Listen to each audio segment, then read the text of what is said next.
जय श्री कृष्णा। राधे राधे। करवा चौथ व्रत रखने वाली मेरी सभी बहनों को हार्दिक शुभकामनाएं। हिंदू धर्म में करवा चौथ का विशेष महत्व माना गया है। वैदिक पंचांग के अनुसार करवा चौथ का व्रत हर वर्ष कार्तिक माह के कृष्ण पक्ष की चतुर्दशी तिथि को रखा जाता है।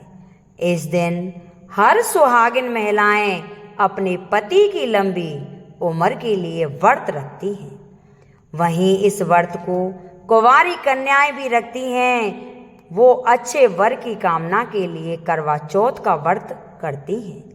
इस दिन महिलाएं करवा चौथ का व्रत अन्न जल त्याग कर निराहार व्रत रखती हैं और शाम को चंद्रमा उदय होने पर चंद्रमा को अर्घ्य देकर उसके बाद में अपने व्रत का पारायण करती हैं।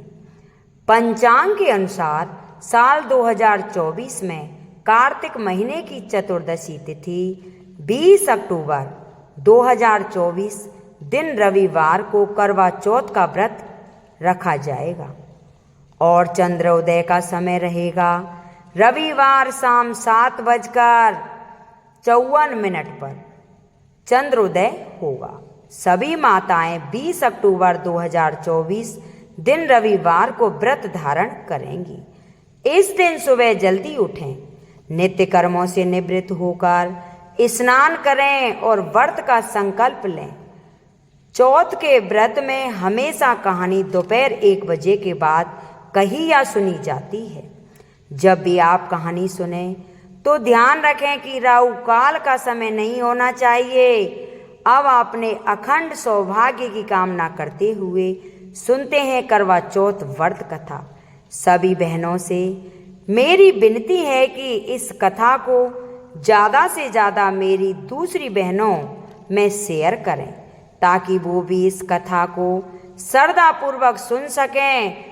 तो कहानी सुनने के लिए पहले पूजा की थाली तैयार करें और उसके बाद में एक पट्टे पर या गाय के गोबर से चौका लगाएं। उसके ऊपर थोड़े से चावल रखकर जल के से भरा हुआ लोटा उसके ऊपर रखें और अपने करवे में जल भरकर रख लें। बाकी आपकी थाली में सारा सामान है, गेहूँ, चावल, रोली, गुड़। फिर विधिवत भगवान गणेश जी की और चौथ माता की पूजा अर्चना करें। फिर माथे में रोली से तिलक करें। चाहे आपने बिंदी लगाई है फिर भी आप रोली से तिलक अवश्य करें और अपने हाथों में मेहंदी भी अवश्य लगानी चाहिए। उसके ऊपर गेहूं के दाने लेकर कथा सुननी चाहिए। कथा समाप्त होने के बाद में अपनी सासू जी के चरण अवश्य स्पर्श करें और रुपये, साड़ी, सूट, मिठाई, फल उन्हें भेंट स्वरूप जरूर दें और उनका आशीर्वाद जरूर प्राप्त करें। तो चलिए सुनते हैं करवा चौथ व्रत कथा। शुरुआत करेंगे गणेश जी की कहानी से। बोलो गणेश भगवान की जय हो। गणेश जी को विघ्नहर्ता कहा जाता है। गणपति पूजन से सुहाग की लंबी उम्र का आशीर्वाद मिलता है। भगवान गणेश जी की पूजा हर पूजा से पहले की जाती है। खासकर महिलाएं अपने पति की लंबी आयु के लिए श्री गणेश जी की पूजा जरूर करती हैं। ऐसी मान्यता है कि भगवान गणेश जी की पूजा करने से पति की लंबी आयु होने के साथ साथ ससुराल और मायका हमेशा खुशियों से भरा रहता है। वहाँ पर कोई भी दुखी और दरिद्रता नहीं आती। तो चलिए सुनते हैं अमर सुहाग और लंबी आयु देने वाली भगवान श्री गणेश जी की अद्भुत कहानी। बोलो गणेश महाराज की जय हो। एक समय की बात है कि एक भाई बहन रहते थे। बहन का नियम था कि वह अपने भाई का चेहरा देखे बिना भोजन नहीं करती थी। वह रोजाना सबसे पहले अपने भाई का चेहरा देखती थी और फिर उसी के बाद में भोजन करती थी। इसी तरह करते करते दोनों भाई बहन बड़े हो गए। दोनों की शादी हो गई। बहन की शादी पासी के गांव में की गई थी। तो बहन रोजाना सुबह जल्दी उठती और जल्दी जल्दी उठकर काम खत्म करके भाई का मुंह देखने के लिए मायके चली आती। एक दिन रास्ते में वह एक पीपल के पेड़ के नीचे बैठ गई। पीपल के वृक्ष के नीचे गणेश जी की मूर्ति रखी थी। तो उसने गणेश भगवान के सामने हाथ जोड़कर कहा कि मेरे जैसा अमर सुहाग और मेरे जैसा अमर पीहर सबको देना। यह कहकर वह आगे बढ़ गई। फिर उसका रोजाना का यही क्रम था। जब वो वहाँ से गुजरती तो गणेश जी से कहती कि हे गणेश भगवान, मेरे जैसा अमर सुहाग और मेरे जैसा पीहर सबको देना। ऐसा कहती और आगे बढ़ जाती। एक दिन की बात है कि जंगल की झाड़ियों के कांटे उसके पैरों में चुभ गए। फिर भी उसने कोई परवाह नहीं की। जैसे ही वह अपने भैया के घर पहुंची और भाई का मुख देखकर बैठ गई, तभी उसकी भाभी का ध्यान उसके पैरों की ओर गया और देखा, ननद बाईसा, आपके पैरों का क्या हो गया है जो कि इतनी बुरी तरह से खून निकल रहा है। तो भाभी की बात सुनकर उसने कहा कि भाभी, रास्ते में झाड़ियों के कांटे गिरे हुए थे, वो मेरे पैरों में चुभ गए हैं। तो उसकी भाभी ने उसके पैरों को धोया, फिर मलहम लगाई। कुछ देर आराम करने के बाद वह अपने घर लौट गई। तो तब वो वापस चली गई तो पीछे से उसकी भाभी ने अपने पति से कहा कि रास्ते को साफ करवा दो, देखो नहीं तो आपकी बहन के पांवों में कितने कांटे चुभ गए थे। तो वह दूसरे दिन कुल्हाड़ी लेकर गया और सारी झाड़ियों को काट दिया और रास्ता साफ कर दिया। ऐसा करने से गणेश भगवान की प्रतिमा झाड़ियों के साथ वहां से हट गई। तो यह देखकर भगवान गणेश महाराज गुस्सा हो गए और उसके भाई के प्राण हर लिए। तो गांव के सारे लोग उसे अंतिम संस्कार कराने के लिए ले जाने लगे। तब उसकी भाभी ने रोते हुए कहा कि तुम थोड़ी देर रुक जाओ, उनकी बहन आने वाली होगी, वो अपने भाई का मुख देखे बिना भोजन नहीं करती है। तो उसकी बात सुनकर लोगों ने कहा कि आज वो अपने भाई का मुख देखकर लेगी, पर कल किसका मुख देखेगी। उसने कहा कि आज आप मेरे कहने से रुक जाओ। तो सारे गांव वाले उसकी बहन का इंतजार करने लगे। हर रोज की तरह बहन अपने भाई का मुख देखने के लिए जंगल से निकली। तो उसने देखा कि सारा रास्ता साफ हुआ है। जब वो आगे बढ़ी तो देखा कि सिद्धि विनायक वहाँ नहीं है और उन्हें वहाँ से हटा दिया गया है। तब उसने जाने से पहले गणेश जी का वहाँ से उठाया और कपड़े से साफ करके अच्छे स्थान पर रखकर हाथ जोड़कर कहा कि गणेश जी, मेरे जैसा अमर सुहाग और मेरे जैसा अमर पीहर सबको देना। ऐसा कहकर वो आगे निकल गई। तब भगवान गणेश जी सोचने लगे कि अगर मैंने आज इसकी बात नहीं सुनी तो मुझे कौन मानेगा और कौन मेरी पूजा करेगा। तब सिद्धि विनायक ने उसे आवाज दी और कहा कि बेटी, इस खेजड़ी की 7 पत्तियां लेकर जाओ और उसे कच्चे दूध में धोकर अपने भाई के ऊपर छींटा मार देना, वह उठकर बैठ जाएगा। यह सुनकर बहन पीछे मुड़ी तो वहाँ कोई नहीं दिखा। तो वह सोचने लगी कि ठीक है, जैसा मेरे को कहा है मैं वैसा ही करती हूँ। तो उसने 7 खेजड़ी के पत्ते तोड़े और अपने भैया के घर पहुँची। तो उसने देखा कि वहाँ बहुत सारे लोग इकट्ठा होकर बैठे हैं और भाभी रो रही है और भैया की लाश रखी हुई है। तो उसने उन 7 पत्तियों को बताए अनुसार कच्चे दूध में धोकर अपने भैया के ऊपर छींटा दे दिया। तो उसका भाई हर हर करता हुआ उठ बैठ गया और कहने लगा कि आज तो मुझे बहुत ही गहरी नींद आ गई। तो उसकी बात सुनकर उसकी बहन बोली कि भैया, ऐसी नींद तो किसी दुश्मन को भी ना आए।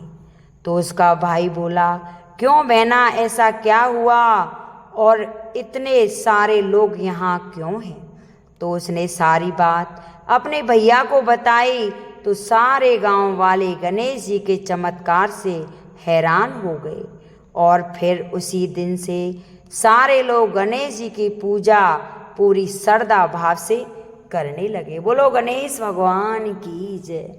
अब सुनेंगे करवा चौथ व्रत कथा। बोलो चौथ माता की जय। एक साहूकार था, उसके 7 बेटे और एक बेटी थी। 7 बेटों की शादी हो जाती है, बेटी की भी शादी हो जाती है। बेटी का पहला करवा चौथ होता है, वो अपने मायके में ही होती है। उसके भाई उससे इतना प्रेम करते थे कि अपनी बहन के बिन वह खाना नहीं खाते थे। जिस दिन करवा चौथ आई, माँ ने बहुत सारे पकवान बनाए। भाई खाना खाने के लिए आए। माँ ने 7 थालियां लगा दी। तो भाई बोले कि बहन की थाली कहाँ है? तो माँ बोली कि बेटा, आज उसका करवा चौथ का व्रत है, आज वो भोजन नहीं करेगी। भोजन वो शाम को ही करेगी जब चांद निकल आएगा। तो उसके भाई सोचने लगे कि ऐसे तो हमारी बहन भूखी मर जाएगी। तो आपस में बात करते हैं कि हम भी खाना नहीं खाते। जैसे थोड़ी शाम सी होने लगती है, आपस में बात करके भाई कहते हैं कि देख भाई, तू तो पीपल के पेड़ पर चढ़ जाना और एक नीचे से आग जला देना, तू चलनी दिखा देना, मैं बहन से कह दूंगा अर्घ दे ले, इससे वो खाना तो खा लेगी।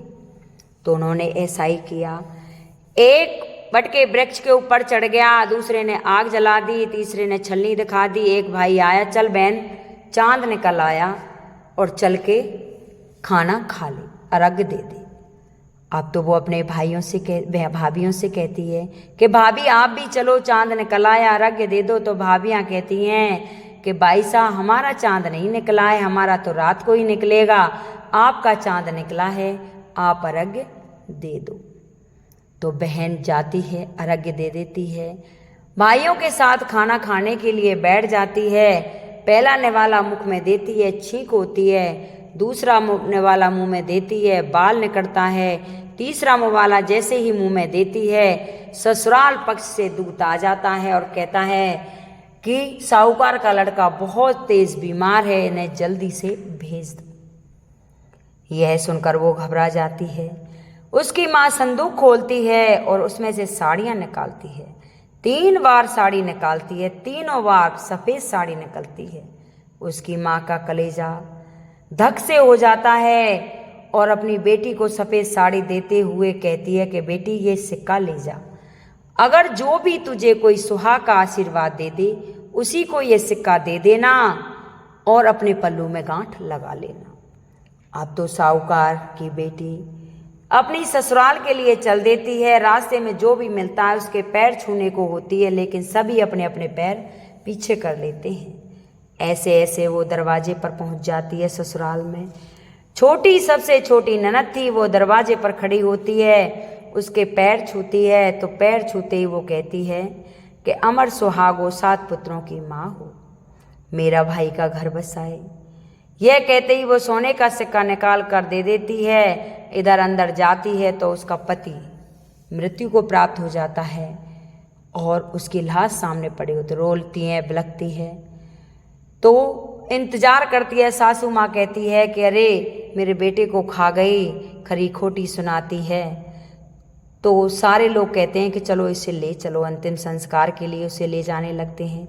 तो वह कहती है कि नहीं, मैं अपने पति को नहीं जाने दूंगी, मैं इसके के साथ जाऊंगी और मेरा पति जिंदा होगा, मुझे पूर्ण विश्वास है। तो उसकी सास कहती है, पहले तो अपने पति को खा गई, अब जिंदा करने की कह रही है, नहीं मानती है। तो सासू माँ कहती है कि जाओ इसकी और जंगल में एक झोंपड़ी बना दो, वहीं ये पड़ी रहेगी।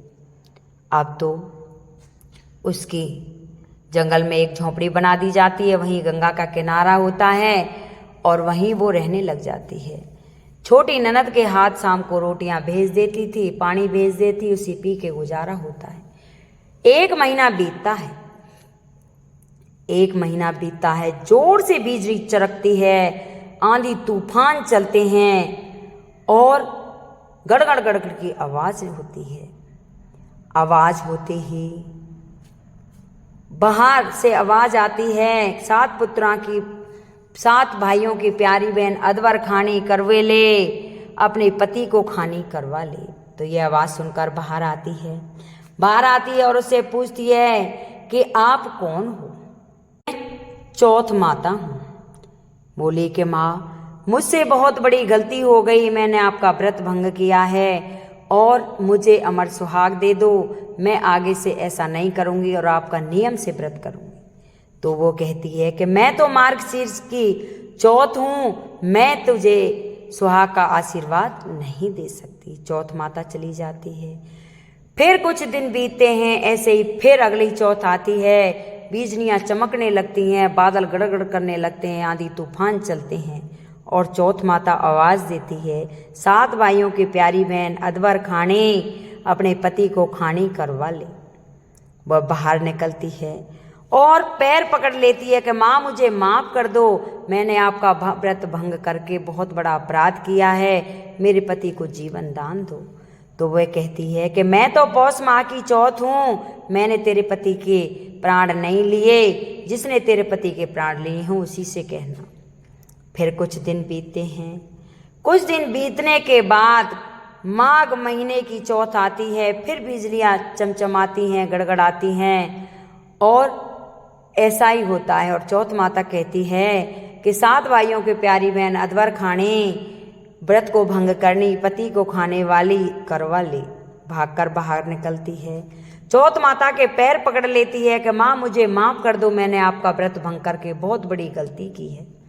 तो वह कहती है कि मैं तो माघ माह की चौथ हूँ, तेरा सुहाग कार्तिक की चौथ ने लिया था, वह सबसे बड़ी चौथ है और तू उसी के पैर पकड़ना, कितना भी कुछ कहे लेकिन उसके पैर मत छोड़ना। मैं तुझे रास्ता बता के जाती हूँ कि वो आंधी तूफान की तरह आती है, रास्ते में सुबह सुबह काला कम्बल ओढ़ कर बैठ जाना, और गोखरू बिखेर देना, सुई लेके हाथ में बैठ जाना, जैसे ही उसके पैर में गोखरू लगे और तू उसका पैर पकड़ लेना।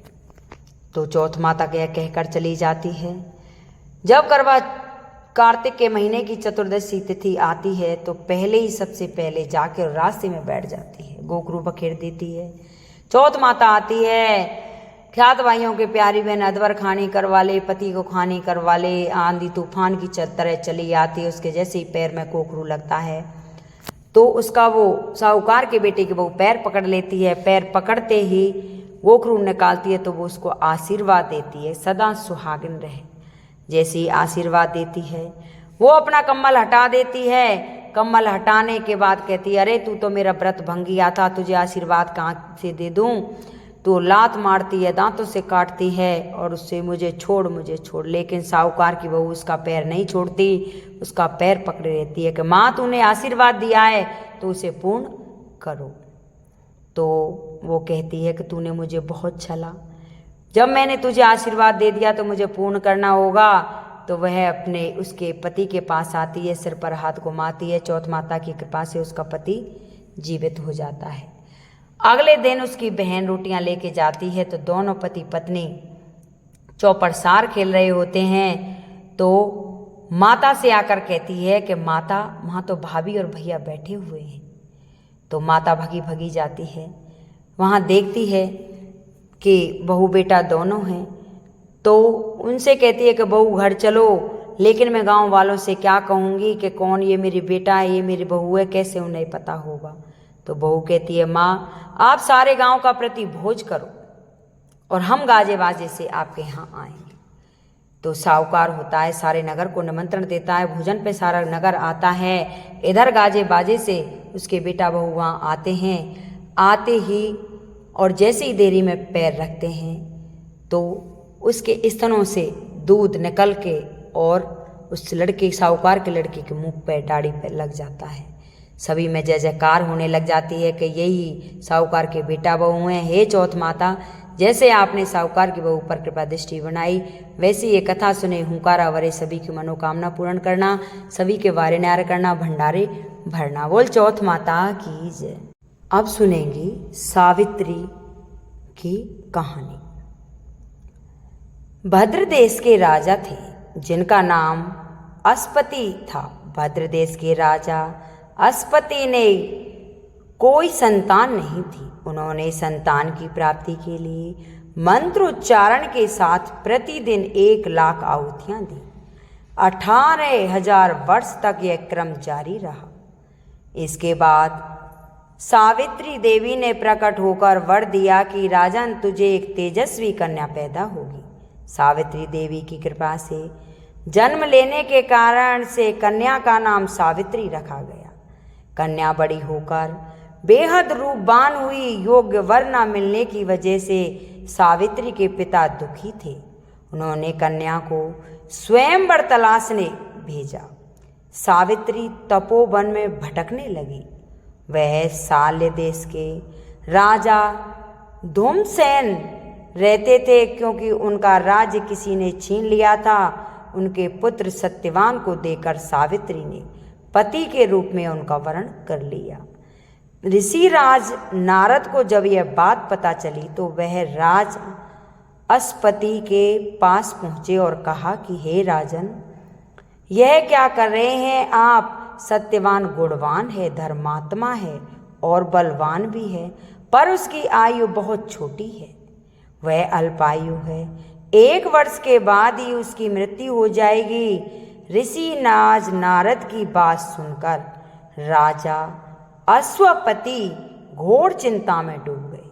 सावित्री ने उनसे कारण पूछा तो राजा ने कहा कि पुत्री, तुमने जिस राजकुमार को अपने वर के रूप में चुना है वह अल्पायु है।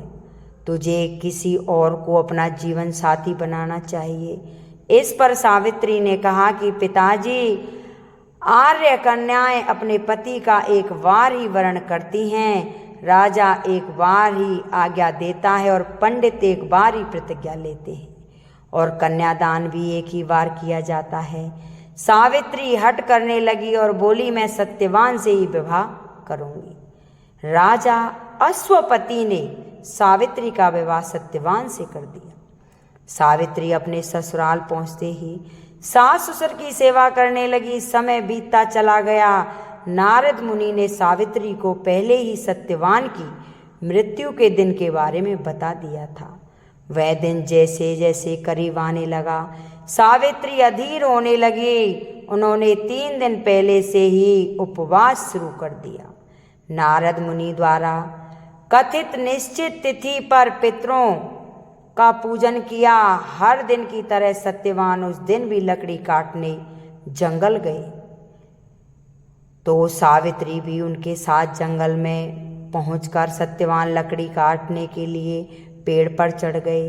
तभी उसके सिर में तेज दर्द होने लगा। दर्द से व्याकुल सत्यवान पेड़ से नीचे उतर गई। सावित्री अपना भविष्य समझ गई। सत्यवान के सिर को गोद में रखकर सावित्री सत्यवान का सिर सहलाने लगी। तभी वहां यमराज आते दिखे। यमराज अपने साथ सत्यवान को ले जाने लगे। सावित्री भी उनके पीछे पीछे चल पड़ी। यमराज ने सावित्री को समझाने की कोशिश की कि वह विधि का विधान है, लेकिन सावित्री नहीं मानी। सावित्री की निष्ठा और पति परायण को देखकर यमराज ने सावित्री से कहा कि हे देवी, तुम धन्य हो, तुम मुझसे कोई वरदान मांगो। सावित्री ने कहा कि पहले वरदान में मेरे सास ससुर वनवासी और अंधे हैं, उन्हें आप दिव्य ज्योति प्रदान करें। यमराज ने कहा ऐसा ही होगा, जाओ अब लौट जाओ। लेकिन सावित्री अपने पति सत्यवान के पीछे पीछे चलती रही। यमराज ने कहा देवी तुम वापस जाओ। सावित्री ने कहा भगवान, मुझे अपने पति देव के पीछे पीछे चलने में कोई परेशानी नहीं है। पति के पीछे चलना मेरा कर्तव्य है। यह सुनकर फिर से उसे एक और वर मांगने के लिए कहा। तब दूसरे वरदान में सावित्री बोली, हमारे ससुर का राज्य छिन गया है, उन्हें पुनः वापस मिल जाए। यमराज ने सावित्री को यह वरदान भी दे दिया और कहा, अब तुम लौट जाओ। लेकिन सावित्री पीछे पीछे फिर चल रही। यमराज ने सावित्री को तीसरा वरदान मांगने को कहा। इस पर सावित्री ने 100 संतानों और सौभाग्य का वरदान मांगा। यमराज ने इसका वरदान भी सावित्री को दे दिया। सावित्री ने यमराज से कहा कि प्रभु, मैं एक पतिव्रता पत्नी हूँ और आपने मुझे पुत्रवती होने का आशीर्वाद दे दिया है। यह सुनकर यमराज को सत्यवान के प्राण छोड़ने पड़े। यमराज अंतर्ध्यान हो गए और सावित्री उसी वट वृक्ष के पास आ गई जहाँ उसके पति का मृत शरीर पड़ा था। सत्यवान जीवित हो गया और दोनों खुशी खुशी अपने राज्य की ओर चल पड़े। दोनों जब घर पहुंचे तो देखा कि माता पिता को दिव्य ज्योति प्राप्ति हो गई है। इस प्रकार सावित्री सत्यवान चिरकाल तक राज्य सुख भोगते रहे। अतः पतिव्रता सावित्री के अनुरूप ही प्रथम अपने सास ससुर का उचित पूजन करने के साथ ही अन्य विधियों को प्रारंभ करें। बट सावित्री व्रत करने और इस कथा को सुनने से उपवास के वैवाहिक जीवन या जीवन साथी की आयु पर किसी प्रकार का कोई संकट आए भी तो वो टल जाता है। बोलिए विष्णु भगवान की जय। अब सुनेंगे लप्सी और तपसी की कहानी। अगर लप्सी तपसी की कहानी ना सुनी जाए तो ये हमारी कहानी पूर्ण नहीं होती। तो एक लप्सी था, एक तपसी था। तपसी तो भगवान की तपस्या करता था और लप्सी रोजाना सवा सेर का हलवा बनाकर भगवान को भोग लगाया करता था और टाल हिलाकर जीम लेता। एक दिन दोनों में झगड़ा हो गया। लप्सी बोला मैं बड़ा, तपसी बोला मैं बड़ा क्योंकि मैं भगवान की तपस्या करता हूँ। नारद जी बोले कि तुम्हारा फैसला मैं करूँगा। दूसरे दिन तपसी नहाकर आने लगा तो नारद जी ने 1.25 करोड़ का मुद्रा तपसी के आगे गिरा दिया और तपसी ने अपने पैर के नीचे दबा लिया। इतने में नारद जी आ गए और दोनों को अपने पास बिठा लिया। दोनों पूछने लगे कि कौन बड़ा है। नारद जी ने तपसी से कहा, अपना पाँव हटा। पाँव हटाते ही मुद्रा निकल आया। तब नारद जी बोले कि मुद्रा चुराने से तेरी तपस्या भंग हो गई है, इसलिए लप्सी बड़ा है। तपसी कहने लगा, मुझे मेरी तपस्या का फल कैसे मिलेगा? नारद जी बोले, तेरी तपस्या का फल कार्तिक नहाने वाले देंगे। सब कहानी कहकर तेरी कहानी नहीं कहेंगे तो कार्तिक का फल तुझे मिलेगा। धोती देकर अंगोछा नहीं देवे, सीधा देकर दक्षिणा नहीं देवे, ब्राह्मण को जमा कर दक्षिणा नहीं देवे, दीवा चास कर हाथ नहीं जोड़े तो तेरे को वो पुण्य मिलेगा। कपड़ा देकर बटन ना लगावे, दाहिने हाथ में नाड़ा बांधे तो सब का फल तुझे मिल जाएगा। इतना कहकर नारद जी वहाँ से चले गए।